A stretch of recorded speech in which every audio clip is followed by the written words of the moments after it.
서울 강남의 대형 그룹 본사. 새벽 6시, 직원들의 출근 시간이 되기 전이었습니다. 그 시간 70대 중반의 할머니 정옥은 어두운 복도를 홀로 닦고 있었죠. 허리는 세월의 무게로 구부정하고 손엔 수십 년의 노동이 묻어나는 오래된 대걸레가 들려 있습니다.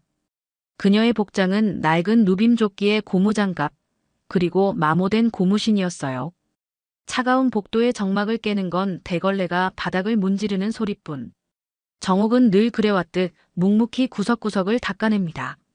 매일 새벽 아무도 보지 않는 시간에 시작해 아무도 알아주지 않는 일을 하고 있었어요. 직원들이 깨끗한 사무실에서 일할 수 있도록.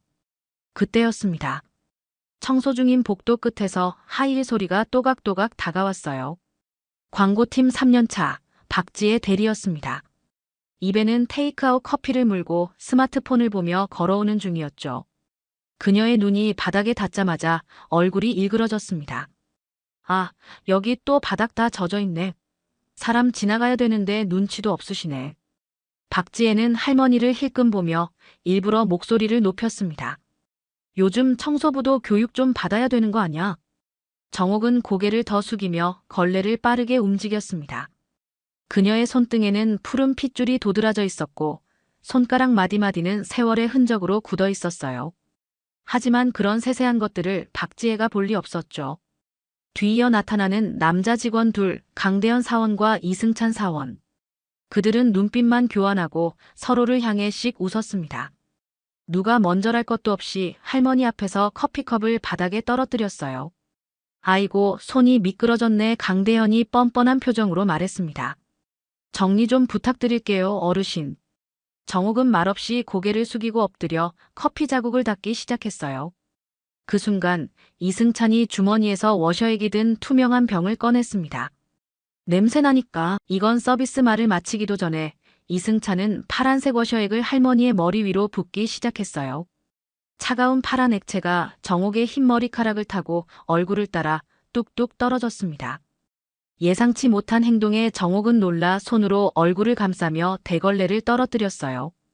그녀의 눈에서는 놀람과 수치심이 교차했고 얼굴에서는 파란 물방울이 흘러내렸습니다. 아, 너무 웃겨. 박지혜가 비웃으며 스마트폰으로 사진을 찍었습니다.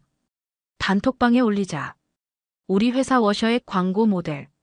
복도 구석에 설치된 작은 CCTV가 천천히 회전하며 이 모든 장면을 담아냈습니다. 하지만 직원들 중 누구도 그 존재를 눈치채지 못했죠. 각자의 웃음소리에 취해 CCTV가 무엇을 기록하고 있는지 알지 못했습니다. 그 다음 날 아침, 정옥은 아무 일 없던 듯 묵묵히 대걸레를 쥐고 복도를 닦고 있었습니다. 그녀의 얼굴에는 어제의 상처가 보이지 않았죠. 다만 평소보다 더 깊이 숙인 고개와 약간 떨리는 손끝만이 내면의 아픔을 드러낼 뿐이었어요. 정옥은 평생 일해온 사람답게 감정보다 책임을 앞세웠습니다. 직원들은 여전히 무신경하게 복도를 지나갔어요. 몇몇은 어제의 사건을 떠올리며 킥킥거렸습니다. 아직도 그들에게 정옥은 사람이 아닌 청소부일 뿐이었죠. 어제 그 워셔액 모델 아직 안 잘렸네. 강대현이 동료들에게 큰 소리로 말했어요. 그의 목소리는 일부러 정옥에게 들릴 만큼 컸습니다. 이승찬도 거들었죠. 요즘은 감수성도 좋으셔. 눈물 연기까지 완벽. 그들의 웃음소리가 복도를 가득 메웠습니다. 정옥의 귀에도 모든 말이 선명하게 들렸지만 그녀는 묵묵히 자신의 일을 계속했어요. 평생 견뎌온 고통이 하루 이틀의 모욕으로 무너질 리 없었죠. 대걸레가 바닥을 쓸고 지나가는 소리만이 정옥의 대답이었습니다. 그 순간 전 사무실에 긴급 공지가 떨어졌어요. 모든 컴퓨터 화면에 빨간색 알림이 깜빡이며 나타났습니다. 전 직원은 오후 2시 20층 대회의실로 집합 바랍니다. 회장 지시입니다. 순간 사무실 전체가 술렁였습니다. 회장이 직접 전 직원을 소집하는 일은 매우 드문 일이었거든요. 대부분의 직원은 분기별 실적 발표나 연말 행사 때만 회장의 얼굴을 볼 수 있었죠. 뭐지? 갑자기 회의라니? 누군가가 궁금해했습니다. 설마 구조조정 소식인가? 다른 직원이 불안해하며 속삭였어요. 불안과 호기심이 뒤섞인 목소리들이 사무실 곳곳에서 들렸습니다. 그때 어제의 주범들이 모여 이야기를 나누고 있었어요. 회장이 이런 일에까지 나서 설마 우리 때문에? 박지혜가 불안한 듯 물었습니다. 강대현이 손사래를 쳤죠. 에이, 그럴 리가. 그냥 청소부잖아. 그러나 이승찬은 입술을 깨물며 말했어요. 근데 혹시 어제 그 CCTV? 세 사람은 서로를 바라보았습니다. 처음으로 불안감이 그들의 마음을 스쳐 지나갔죠. 하지만 곧 강대현이 고개를 젓습니다. 말도 안 돼. 그런 걸 누가 보겠어. 그냥 청소부일 뿐이야. 하지만 이들의 확신과는 달리 회사 전체에는 이상한 긴장감이 감돌기 시작했습니다. 오후 2시가 다가올수록 직원들의 얼굴에는 불안과 의문이 깃들었어요. 무언가 크고 중요한 일이 일어날 것 같은 예감이 모두의 마음을 짓눌렀습니다. 복도에서는 여전히 정옥이 묵묵히 청소를 계속하고 있었지만 그녀의 눈빛에는 어제와는 다른 무언가가 깃들어 있었습니다. 아무도 모르는 깊은 내면의 감정이었죠. 2시 정각 20층 대회의실은 이미 사람들로 가득 찼습니다. 200명이 넘는 직원이 빼곡히 자리에 앉아 무슨 일이 벌어질지 긴장된 표정으로 기다리고 있었어요. 평소에는 각자의 부서에서만 마주치던 얼굴들이 한자리에 모이니 웅성거림이 끊이질 않았죠. 도대체 무슨 일이지? 갑자기 전 직원을 소집하다니. 혹시 회사 매각? 온갖 추측이 오갔습니다. 강대현, 이승찬, 박지혜는 나란히 앉아 있었어요. 세 사람 모두 평소보다 창백한 얼굴이었지만 아직도 자신들의 행동이 이 자리와 관련 있을 거라고는 믿지 않으려 했습니다. 진짜 우리 때문은 아니겠지? 박지혜가 작은 목소리로 물었어요. 아니야, 그냥 청소. 강대현의 말이 채 끝나기도 전에 무대 위 조명이 밝아졌습니다. 무대 위로 회장의 전속 비서 김 부장이 등장했습니다. 그의 표정은 평소보다 훨씬 엄격했고 눈빛은 냉랭했어요. 회의실 전체가 일순간 조용해졌습니다. 안녕하십니까, 직원 여러분. 김 부장이 마이크를 잡고 말했습니다. 그의 목소리에는 평소의 친절함이 없었죠. 오늘 이 자리는 회장님의 특별 지시로 소집되었습니다. 직원들의 얼굴에 긴장감이 역력했어요. 김 부장은 잠시 회의실 전체를 둘러본 후 천천히 말을 이었습니다. 어제 오전 6층 복도 CCTV를 회장님께서 직접 확인하셨습니다. 그 말을 듣는 순간 강대현, 이승찬, 박지혜의 얼굴에서 핏기가 싹 가셨어요. 세 사람은 서로를 바라보았고 각자의 눈에서 공포를 읽을 수 있었습니다. 다음 영상은 회장님의 요청으로 공개합니다. 김 부장이 리모컨을 누르자 대회의실 앞쪽 거대한 전광판에 영상이 재생되기 시작했어요. 화면 속에는 어제 아침의 장면이 선명하게 펼쳐졌습니다. 복도를 청소하는 정옥, 그녀 앞에 나타난 직원들, 워셔액을 붓는 장면, 조롱하는 직원들, 묵묵히 고개 숙인 할머니. 영상은 음소거 상태였지만 상황은 너무나 명백했습니다. 회의실 안의 모든 사람들이 영상 속 장면에 충격을 받았어요.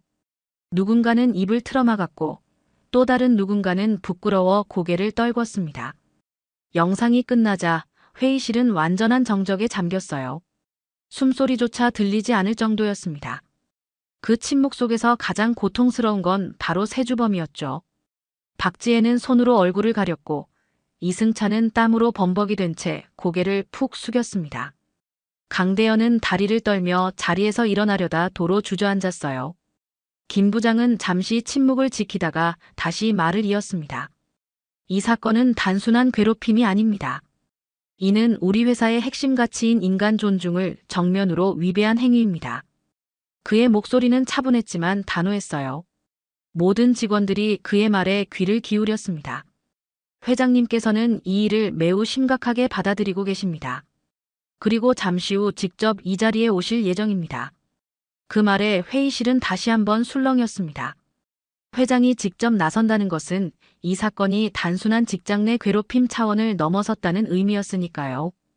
회의실 뒤쪽 문이 열리는 소리에 모든 시선이 일제히 그쪽으로 향했습니다. 회장 최민준이 천천히 걸어 들어왔어요. 평소의 온화한 표정과는 달리 그의 얼굴에는 무거운 심각함이 깃들어 있었죠. 직원들은 일제히 일어서서 목례했습니다.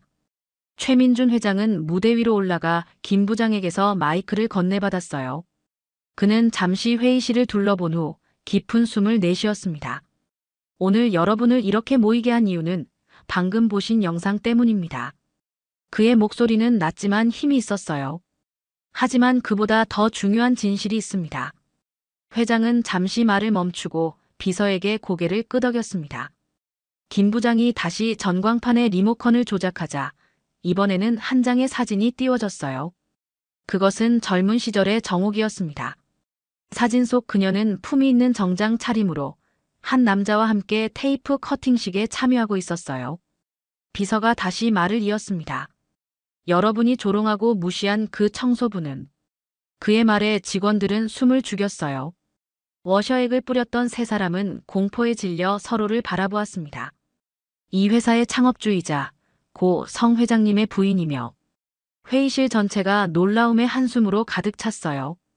몇몇은 믿을 수 없다는 듯 고개를 저었고 또 다른 이들은 충격의 손으로 입을 가렸습니다. 현 회장님의 어머니이십니다. 마지막 말이 떨어지자 회의실은 완전한 혼란에 빠졌습니다. 직원들 사이에서 놀라움의 탄성과 당혹감의 웅성거림이 터져나왔어요. 몇몇 직원은 바닥에 무릎을 꿇었고 또 다른 이들은 고개를 떨군 채 움직이지 못했습니다. 워셔액을 뿌렸던 직원들의 얼굴은 하얗게 질려 아무 말도 못했어요.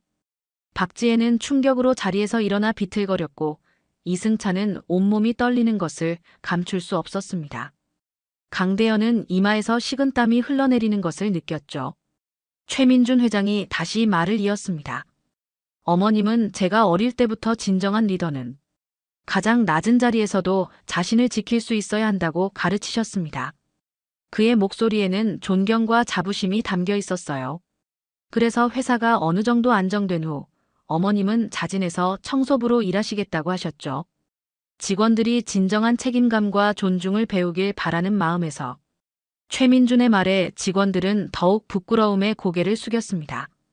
특히 평소 정옥을 함부로 대했던 이들의 얼굴에는 후회와 죄책감이 가득했어요. 저는 제 어머니께서 어떤 자리에서 어떤 옷을 입고 계시든 사람으로서 존중받아야 마땅하다고 생각합니다.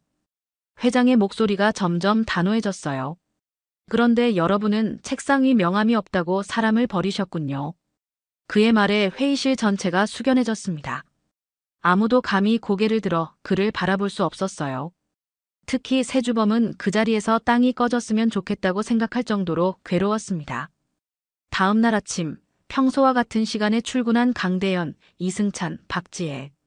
그들의 얼굴에는 깊은 불안과 공포가 깃들어 있었어요.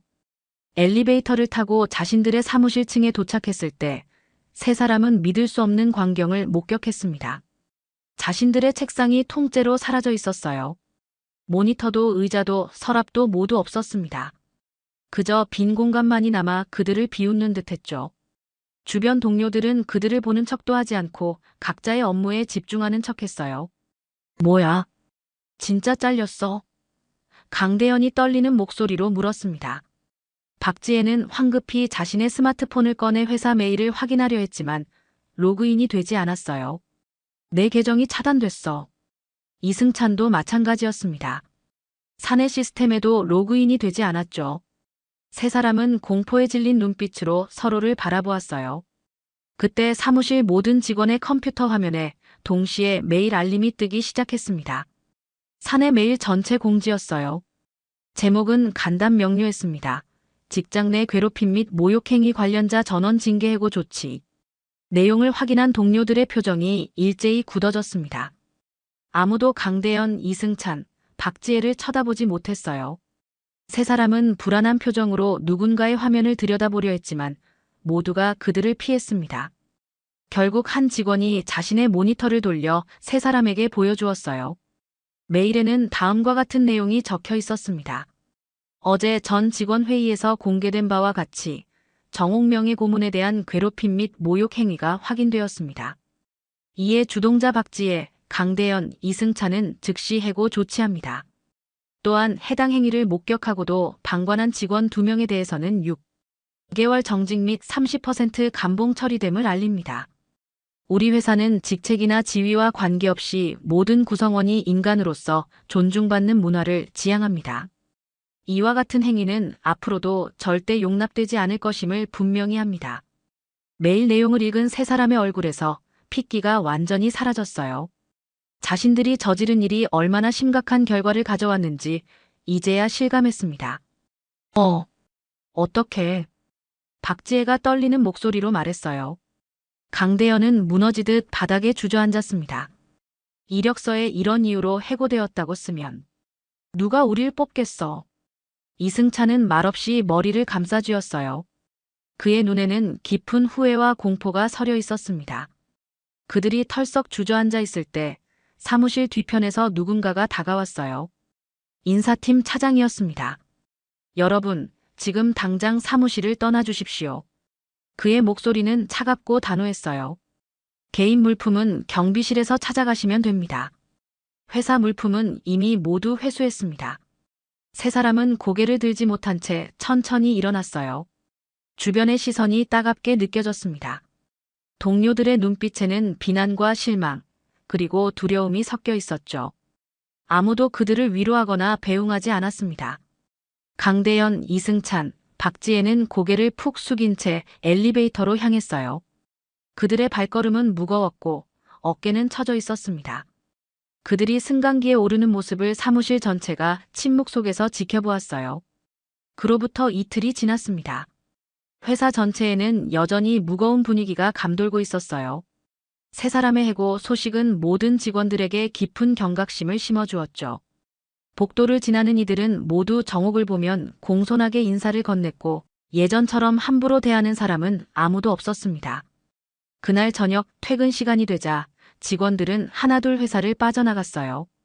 정옥은 여느 때와 마찬가지로 사무실 구석구석을 정리하고 있었습니다.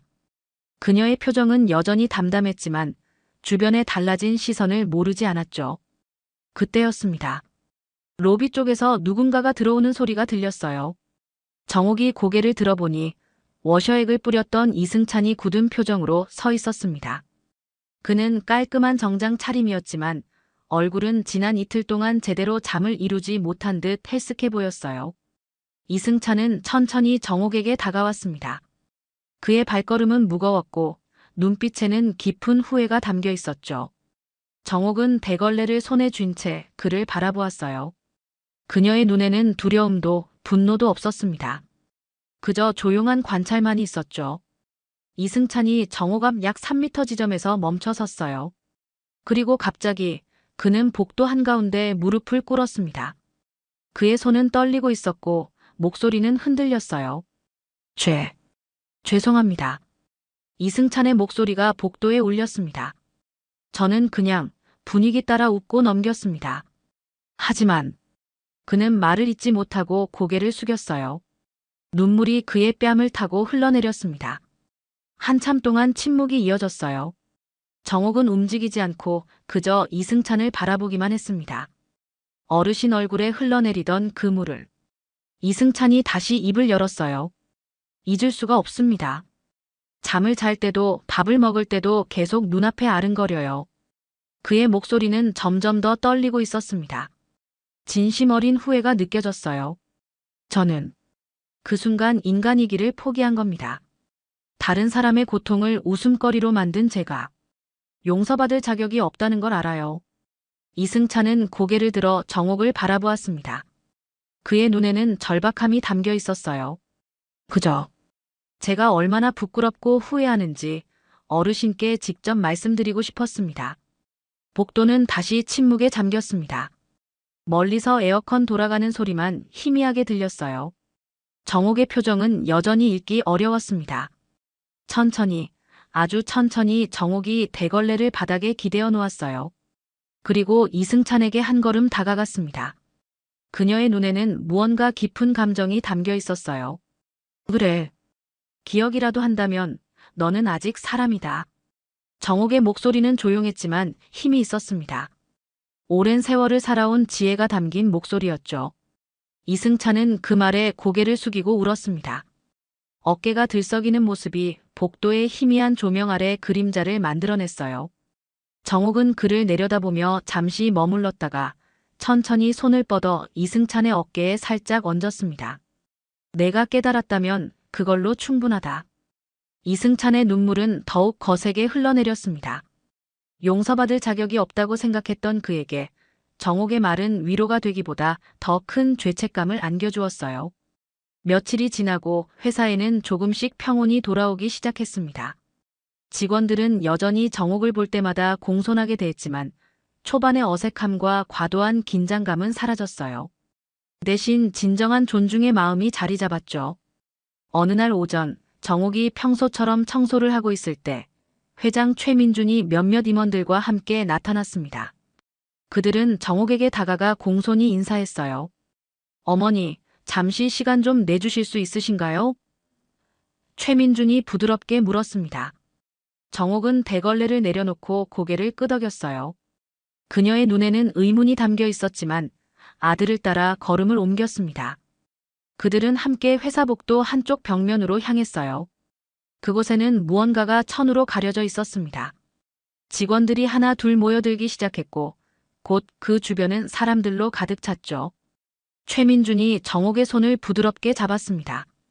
어머니, 이건 저희가 드리는 작은 존경의 표시입니다. 그가 고개를 끄덕이자 한 임원이 앞으로 나와 천을 벗겨냈어요. 그 아래에는 반짝이는 황금색 명패가 모습을 드러냈습니다. 명패에는 다음과 같은 글자가 선명하게 새겨져 있었어요. 정옥 여사 명예 고문 창업가 정신의 상징. 정옥의 눈이 커졌습니다. 그녀는 믿을 수 없다는 듯 명패를 바라보았어요. 명패는 회사의 가장 중요한 위치, 매일 모든 직원들이 지나다니는 복도, 벽면에 단단히 고정되어 있었습니다. 어머니께서 보여주신 겸손과 인내는 우리 회사의 진정한 가치입니다. 최민준이 말했어요. 이 명패가 항상 우리에게 그 가치를 상기시켜 줄 것입니다. 정옥의 눈가에 미세한 습기가 맺혔습니다. 그녀는 평생 감정을 드러내지 않는 사람이었지만 이 순간만큼은 마음이 흔들렸어요. 모인 사원들 전원이 일제히 박수를 보내기 시작했죠. 그 소리가 복도를 울리며 점점 커졌습니다. 박수 소리에는 존경과 감사 그리고 미안함이 담겨 있었어요. 정옥은 조용히 고개를 숙이며 그 모든 감정을 받아들였습니다. 그리고 천천히 고개를 들어 모인 사람들을 바라보았어요. 사람을 자를 수 있는 건 지위가 아니라 인격이란 걸 모두가 조금씩은 알게 되었으면 좋겠어요. 그녀의 목소리는 작았지만 모든 이의 가슴에 깊이 파고들었습니다. 직원들은 더욱 열렬한 박수로 화답했어요. 몇몇은 감동의 눈물을 흘리기도 했죠. 이날 이후 회사의 분위기는 눈에 띄게 달라졌습니다. 직원들은 서로에게 더 친절해졌고 청소부나 경비원과 같은 이들에게도 존중을 표현했어요. 지위나 직급이 아닌 사람 자체를 볼 줄 아는 문화가 점점 자리 잡기 시작했죠. 정옥은 여전히 매일 아침 대걸레를 들고 회사 구석구석을 청소했습니다. 그녀는 명예 고문이라는 직함에도 불구하고 자신의 자리를 지키길 원했어요. 이제 그녀의 청소 행위는 단순한 일이 아닌 전 직원에게 매일 보내는 메시지가 되었습니다. 진정한 위대함은 겸손에서 온다는 살아있는 교훈이었죠. 그녀가 복도를 지날 때마다 모든 직원들은 존경의 마음으로 고개를 숙였습니다. 이제 그들은 알았어요. 정옥이 단순한 청소부가 아니라 회사의 정신적 기둥이며 모두가 배워야 할 스승이라는 것을요. 그리고 복도 끝, 황금색 명패는 매일 모든 이에게 조용히 속삭였습니다. 사람의 가치는 겉모습이 아닌 인격에 있다. 몇 개월 후 새로운 분기가 시작되었습니다. 회사에는 20명의 신입사원이 입사했어요. 그들은 첫날 회사 곳곳을 투어하며 업무 환경에 적응하고 있었죠. 그중 한 신입사원 김태현은 3층 복도를 지나다 문득 발걸음을 멈췄습니다. 그의 시선을 사로잡은 것은 사내 게시판 앞에 걸린 한 장의 사진이었어요. 사진 속에는 대걸레를 든 할머니가 환하게 웃고 있었습니다. 태연은 호기심에 사진 아래에 적힌 글귀를 읽었어요. 이분이 바로 우리 회사의 뿌리입니다. 겉만 보지 마세요. 사람은 겉보다 깊습니다. 그 순간 누군가가 태연의 어깨를 가볍게 두드렸습니다.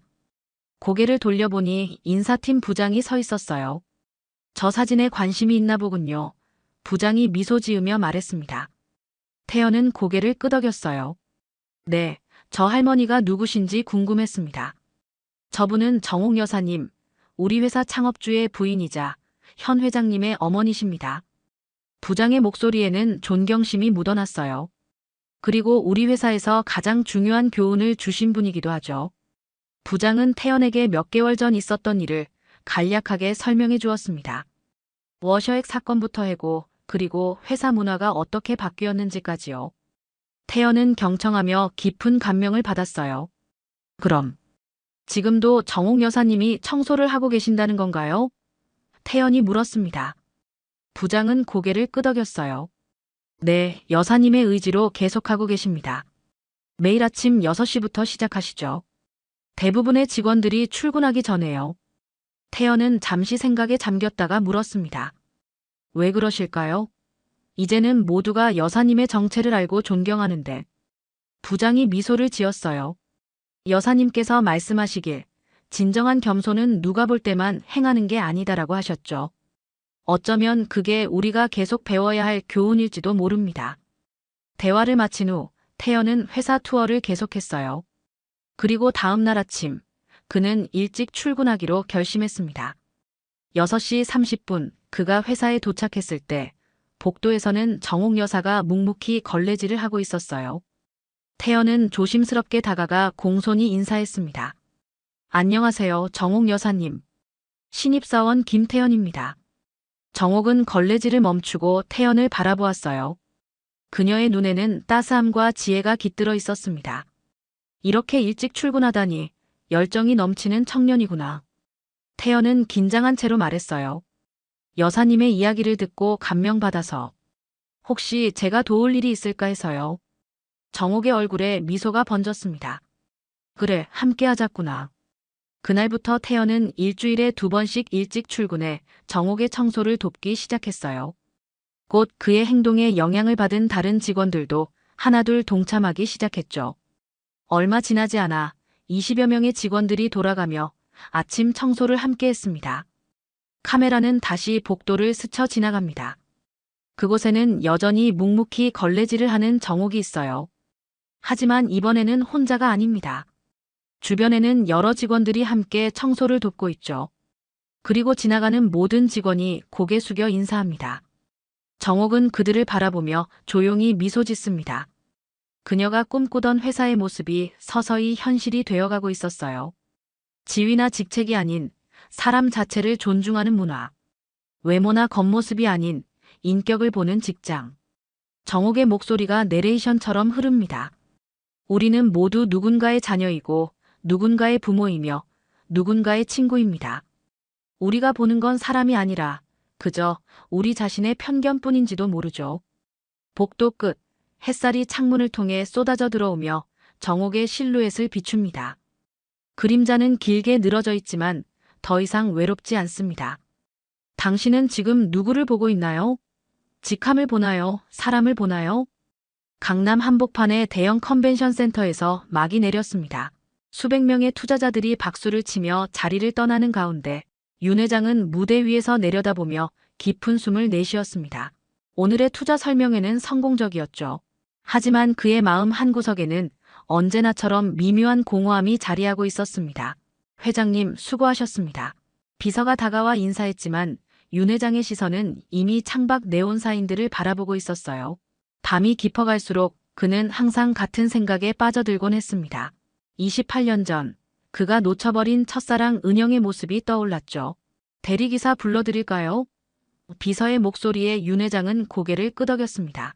집으로 돌아가는 길, 그는 언제나 과거를 되짚어보곤 했어요. 사업에서는 성공했지만 사랑에서는 실패한 남자의 고독한 귀가길이었습니다. 10분 후 건물 앞에 검은색 세단이 도착했어요. 차에서 내린 대리기사는 20대 후반으로 보이는 청년이었습니다. 또래보다 의젓한 인상에 단정한 복장, 그리고 무엇보다 안정적인 움직임이 눈에 띄었어요. 안녕하세요, 윤 회장님. 이준호라고 합니다. 청년이 정중하게 인사하며 차문을 열어주었죠. 윤 회장은 뒷좌석에 앉으며 준호의 얼굴을 다시 한번 살펴봤습니다. 요즘 보기 드문 예의 바른 청년이라는 생각이 들었어요. 집까지 부탁합니다. 윤 회장이 주소를 알려주자 준호는 차분한 목소리로 답했습니다. 네, 알겠습니다. 안전하게 모셔다 드리겠어요. 차가 움직이기 시작하면서 윤 회장은 준호의 운전을 지켜봤어요. 급하지도 느리지도 않은 적당한 속도, 신호를 정확히 지키는 모습, 그리고 승객을 배려하는 세심함까지 모든 것이 완벽했습니다. 하지만 백미러를 통해 보이는 준호의 눈빛에서 왠지 모를 익숙함을 느꼈어요. 어디서 본 것 같은 그런 느낌이었습니다. 요즘 젊은 사람들 중에 이렇게 의젓한 청년 보기 드문데 나이가 어떻게 되나요? 윤 회장이 호기심을 드러내며 물었죠. 준호는 미소를 지으며 대답했습니다. 28살입니다, 회장님.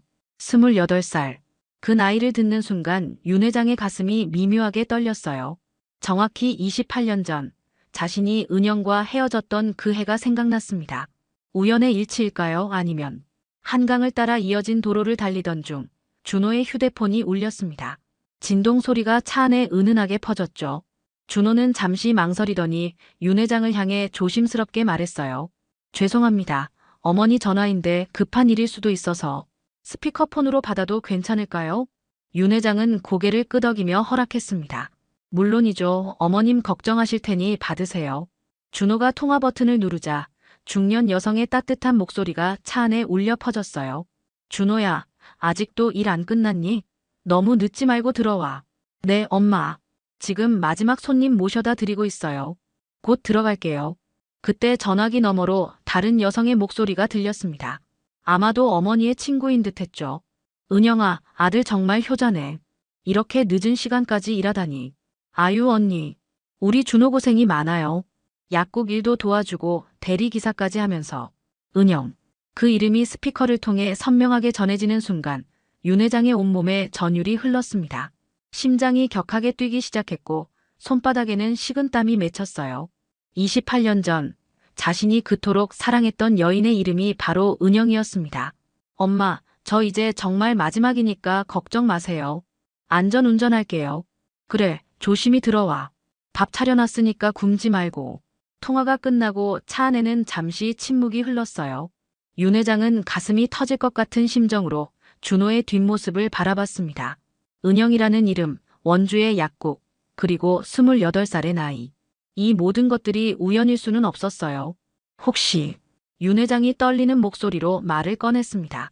어머님 성함이 최은영 씨인가요? 준호는 깜짝 놀라며 백미러로 윤 회장을 바라봤어요. 네. 어떻게 아세요? 정말 신기하네요. 윤 회장의 머릿속이 복잡해졌습니다. 최은영. 분명히 그 은영이 맞았어요. 그렇다면 이 청년은 혹시 자신이 그냥 어디선가 들어본 것 같아서요. 윤 회장은 애써 침착함을 유지하려 했지만 목소리는 이미 떨리고 있었습니다. 차창 밖으로 지나가는 가로등 불빛들이 준호의 옆 얼굴을 스쳐 지나갔어요. 그 순간 윤 회장은 더욱 확신에 사로잡혔습니다. 준호의 눈과 코끝, 그리고 입꼬리의 미묘한 곡선까지 모든 것이 젊은 시절 자신의 모습과 닮아 있었습니다. 아니, 그냥 어디선가 들어본 것 같아서요. 윤 회장은 애써 침착함을 유지하려 했지만 목소리는 이미 떨리고 있었습니다. 심장이 너무 빨리 뛰어서 준호가 들을까봐 걱정될 정도였어요. 정말 신기하네요. 원주는 그리 큰 동네도 아닌데 서울에서 저희 약국을 아시다니. 준호가 순수한 미소를 지으며 말했습니다. 저희 어머니가 20년 넘게 그 자리에서 약국을 하고 계세요. 동네 사람들이 다 아는 곳이죠. 20년. 윤 회장은 속으로 계산했습니다. 자신과 은영이 헤어진 것이 1997년이었으니 그 직후부터 약국을 시작했다는 뜻이었어요. 그녀의 오랜 꿈이었던 일을 혼자서 해낸 것입니다. 그 약국 이름이 뭔가요? 윤 회장이 조심스럽게 물었습니다. 세봄약국이에요. 어머니가 직접 지은 이름이죠. 항상 새로운 시작, 새로운 희망을 의미한다고 하시더라고요. 준호의 목소리에는 어머니에 대한 자랑스러움이 묻어났습니다. 세봄약국. 윤 회장은 그 이름을 마음속으로 되뇌었어요. 은영다운 이름이었습니다. 그녀는 항상 희망적이고 긍정적인 사람이었으니까요. 심지어 자신과 헤어질 때조차 언젠가는 더 좋은 일이 있을 거야라며 미소를 잃지 않았던 그녀였습니다. 차창 밖으로 지나가는 가로등 불빛들이 준호의 옆 얼굴을 스쳐 지나갔어요. 그 순간 윤 회장은 더욱 확신에 사로잡혔습니다. 준호의 눈과 코끝, 그리고 입꼬의 미묘한 곡선까지 모든 것이 젊은 시절 자신의 모습과 닮아 있었어요. 어머님이 혼자서 약국을 운영하시나요? 윤 회장이 또 다른 질문을 던졌습니다. 이 질문이 가장 중요했어요. 네, 제가 어릴 때부터 쭉 혼자셨어요. 아버지는? 준호가 잠시 말을 멈췄습니다. 아버지는 제가 어릴 때 돌아가셨다고 들었어요. 돌아가셨다고 들었다. 그 말에 윤 회장의 가슴이 찢어질 것 같았습니다. 은영이 아이에게 자신의 존재를 완전히 지워버린 것이었어요. 그럴 만도 했습니다. 임신 사실도 모른 채 떠나버린 자신을 죽은 사람 취급하는 것이 차라리 나을 수도 있었을 테니까요. 그럼 어머니 혼자서 정말 고생 많이 하셨겠네요. 윤 회장의 목소리에는 깊은 죄책감이 배어 있었습니다. 네, 정말 많이 힘드셨을 거예요. 그래서 제가 조금이라도 보탬이 되려고 대리기사 일도 하고 약국 일도 도와드리는 거죠. 어머니는 항상 내가 있어서 다행이다라고 말씀하세요. 준호의 말 한마디 한마디가 윤 회장의 심장에 비수가 되어 꽂혔습니다. 자신이 있어야 할 자리에서 이 청년이 어머니를 지켜왔던 것이에요. 28년 동안 아버지 역할까지 해가며 말입니다. 회장님, 혹시 괜찮으시다면. 준호가 백미러로 윤 회장을 바라보며 말했어요. 어머니 약국에 한번 들르셔도 좋을 것 같아요. 어머니가 서울에서 오신 분들을 항상 반갑게 맞아주거든요. 그 순간 윤 회장은 숨이 막힐 것 같았습니다. 28년 만에 은영을 다시 만날 기회가 생긴 것이었어요. 하지만 과연 자신이 그녀 앞에 설 용기가 있을까요? 집에 도착한 후에도 윤 회장은 쉽게 잠들 수 없었습니다. 거실 소파에 앉아 천장을 바라보며 오늘 있었던 일을 되새겼어요. 준호의 얼굴, 은영이라는 이름, 그리고 28이라는 나이. 모든 퍼즐 조각들이 하나씩 맞춰지고 있었습니다. 새벽 2시가 넘어서야 윤 회장은 서재로 향했어요. 책장 뒤편에 숨겨둔 작은 서랍을 열었습니다. 그 안에는 28년 전의 기억들이 고스란히 담겨 있었어요. 빛바랜 사진들, 편지들, 그리고 은영이 남긴 마지막 메모까지. 떨리는 손으로 사진 한 장을 꺼냈습니다. 21살의 은영이 환하게 웃고 있는 모습이었어요. 대학교 약학과 3학년 때 찍은 사진이었죠. 그녀의 맑은 눈망울, 도톰한 입술, 그리고 특유의 온화한 미소. 모든 것이 어제 만난 준호와 닮아 있었습니다. 은영아. 윤 회장이 사진을 바라보며 중얼거렸어요. 정말 우리 아이였구나. 그는 계산기를 꺼내 날짜를 계산해봤습니다.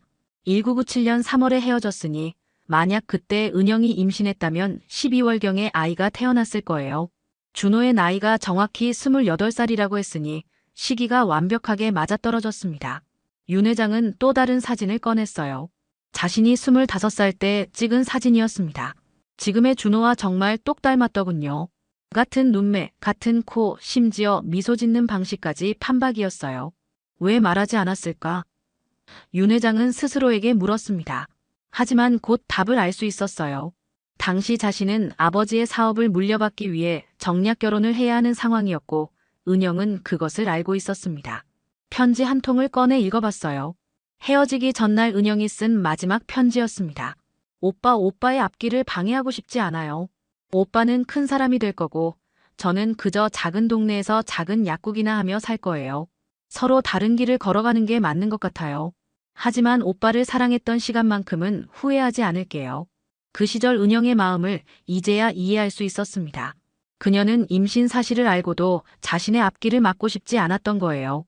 혼자서 모든 것을 감당하기로 결심했던 것입니다. 윤 회장은 거울 앞에 서서 자신의 모습을 바라봤습니다. 53살의 중년 남성이 되어 있었지만 여전히 준호와 닮은 구석들이 많이 남아 있었어요. 특히 웃을 때의 눈과 주름이나 턱선은 정말 비슷했습니다. 아들. 그 단어가 입에서 나오는 순간 윤 회장의 눈에 눈물이 맺혔어요. 28년 동안 모르고 살았던 아들. 자신을 아버지로 알지도 못하는 채로 훌륭하게 자라난 아들. 그는 준호가 어떤 어린 시절을 보냈을지 상상해봤습니다. 아버지 없이 자란 외로움, 어머니를 도우려는 어린 마음, 그리고 남들보다 일찍 철이 든 모습까지. 모든 것이 자신의 부재로 인한 결과였어요. 새벽 4시가 되어서야 윤 회장은 결심했습니다. 더 이상 모른 척할 수는 없었어요. 28년 늦었지만 이제라도 아버지로서 해야 할 일들이 있었습니다. 일주일 후 윤 회장은 다시 대리기사를 불렀습니다. 이번에도 준호가 왔어요. 마치 운명처럼 느껴졌죠. 차에 타면서 윤 회장은 준비해온 말들을 마음속으로 되새겼습니다. 오늘은 어디로 모셔다 드릴까요? 준호가 정중하게 물었어요. 한강공원으로 가주세요. 잠시 산책이나 하려고 합니다. 윤 회장의 목소리는 평소보다 떨리고 있었어요. 차가 한강공원에 도착하자 윤 회장이 말했습니다. 시간이 괜찮다면 잠시 같이 걸으면서 이야기 좀 할 수 있을까요?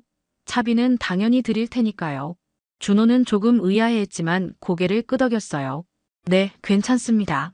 두 사람은 한강을 바라보며 천천히 걸었습니다. 늦봄의 바람이 시원하게 불어왔고 강물은 석양빛에 반짝이고 있었어요. 한참을 침묵하며 걸은 후 윤 회장이 입을 열었습니다.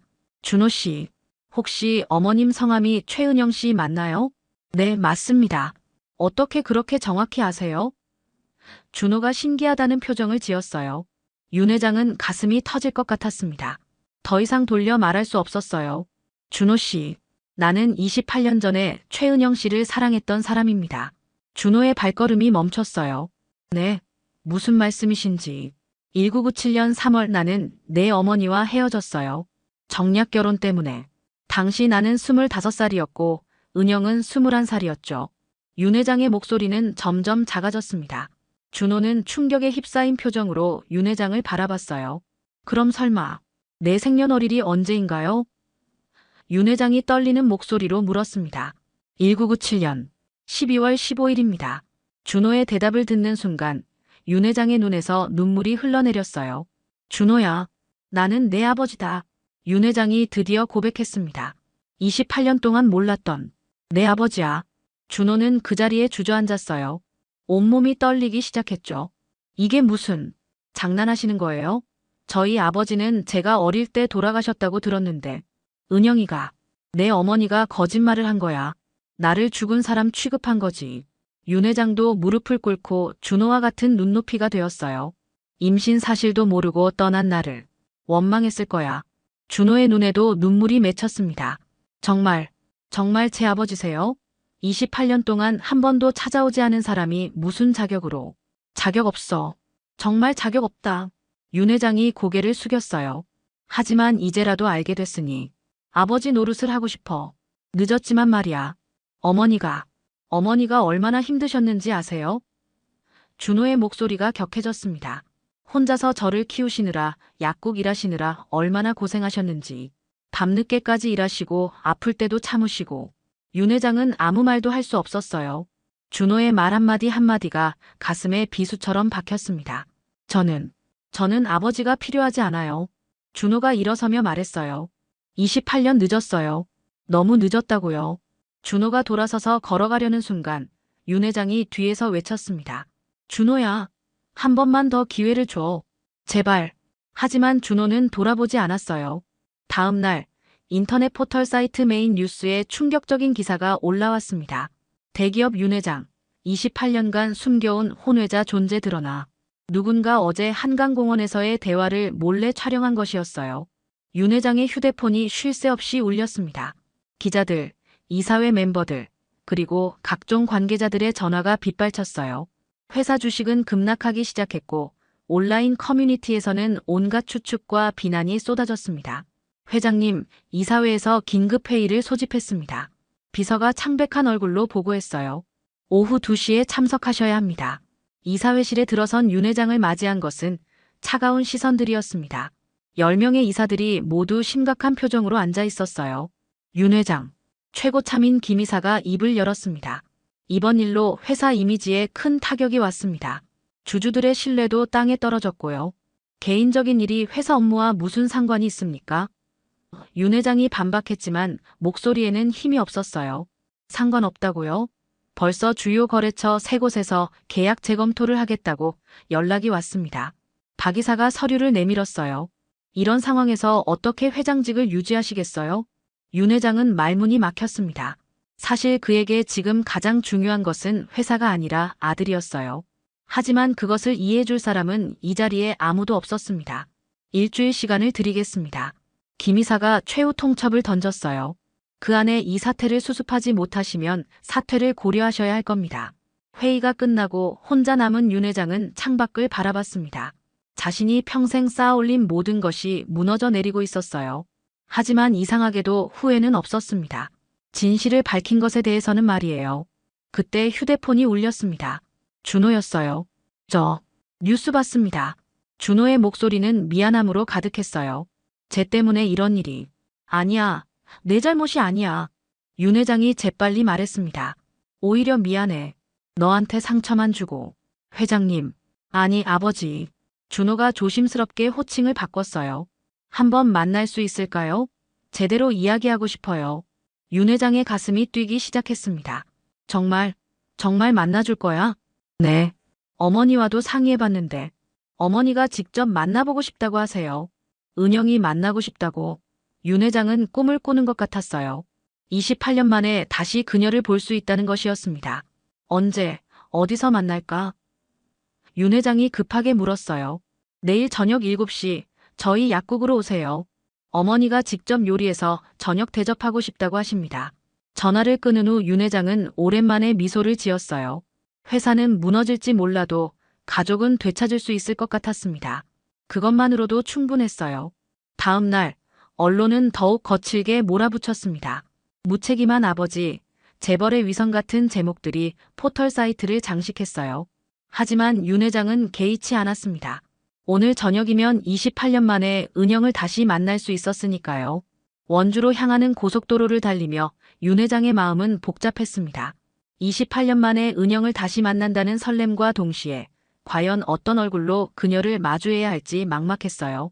손에는 은영이 가장 좋아했던 하얀 백합꽃다발을 들고 있었습니다. 세봄약국 앞에 도착했을 때는 해가 뉘엿뉘엿 지고 있었어요. 작지만 깔끔한 약국이었습니다. 간판에는 세봄약국이라는 글씨가 따뜻하게 빛나고 있었고 유리문 너머로는 환한 불빛이 새어나왔어요. 윤 회장이 문을 열고 들어서자 카운터 뒤에서 한 여성이 고개를 들었습니다. 은영이었어요.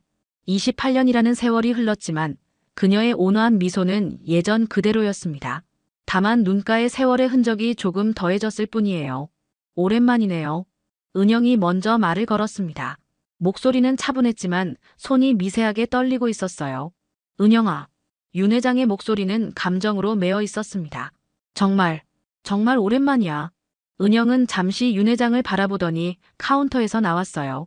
예전보다 조금 야윈 것 같았지만 여전히 아름다운 모습이었습니다. 꽃을 가져오셨네요. 은영이 백합을 바라보며 말했어요. 제가 좋아하는 걸 기억하고 계셨군요. 어떻게 잊을 수 있겠어?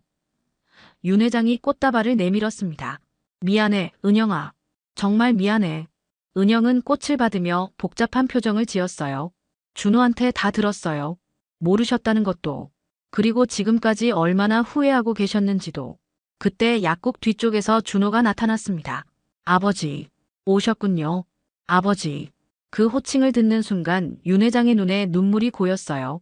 어제와는 달리 준호의 목소리에는 원망보다는 조심스러운 애정이 섞여 있었습니다. 어머니가 위층에서 저녁 준비하고 계세요. 올라가실까요? 준호가 계단을 가리켰어요. 약국 위층은 아담한 주거 공간이었습니다. 거실과 작은 주방, 그리고 방 2개가 있는 소박한 집이었어요. 은영이 28년 동안 준호와 함께 살아온 공간이었죠. 식탁에는 정성스럽게 차린 저녁이 준비되어 있었습니다. 김치찌개, 불고기, 나물 반찬들. 모두 윤 회장이 젊은 시절 좋아했던 음식들이었어요. 앉으세요. 은영이 의자를 권했습니다. 준호가 좋아하는 음식들로 준비했어요. 아, 그런데 당신도 좋아하던 음식들이네요.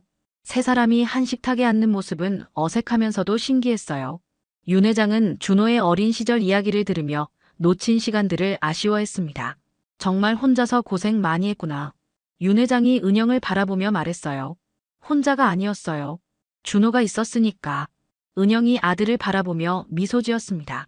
이 아이가 제 힘이었어요. 그런데 준호가 조심스럽게 말을 꺼냈습니다. 사실 저희에게는 비밀이 하나 더 있어요. 윤 회장이 궁금한 눈으로 바라보자 은영이 입을 열었어요.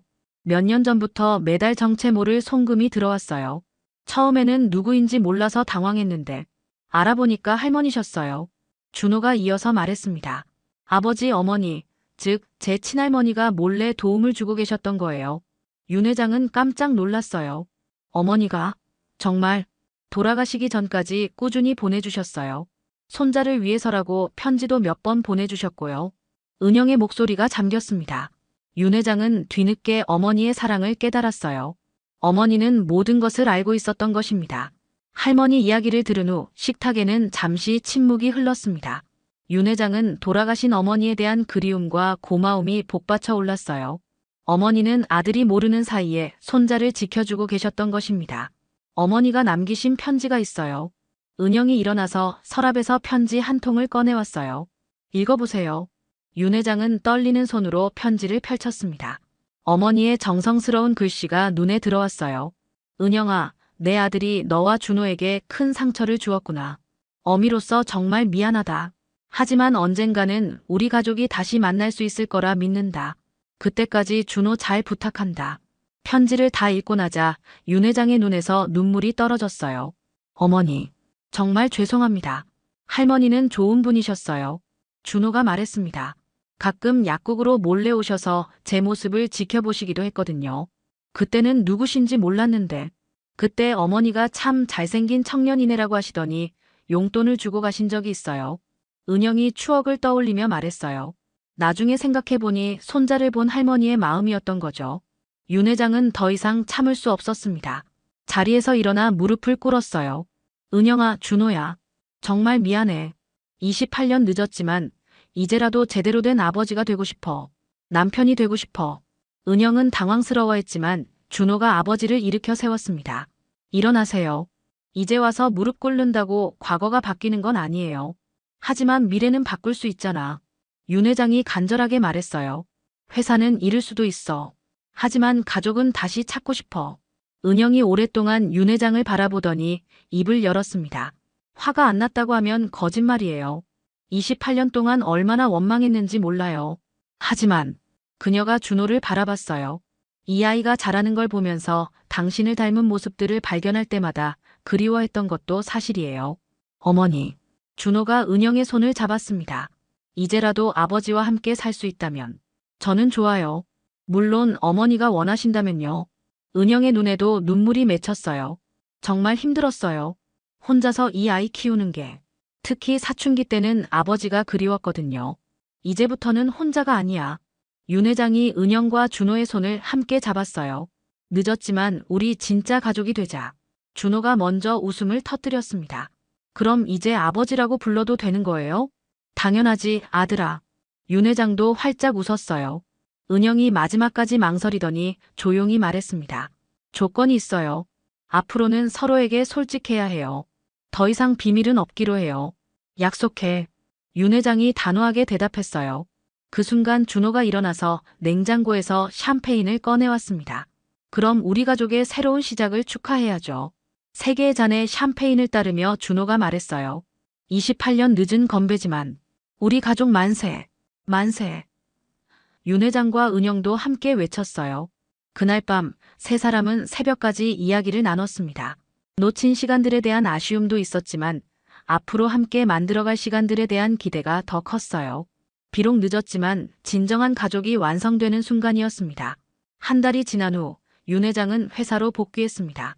그동안 언론의 관심은 다른 곳으로 옮겨갔고 오히려 진실된 부자 상봉 이야기가 감동을 주면서 여론이 조금씩 호전되고 있었어요. 이사회실에 들어선 윤 회장의 모습은 한 달 전과 사뭇 달랐습니다.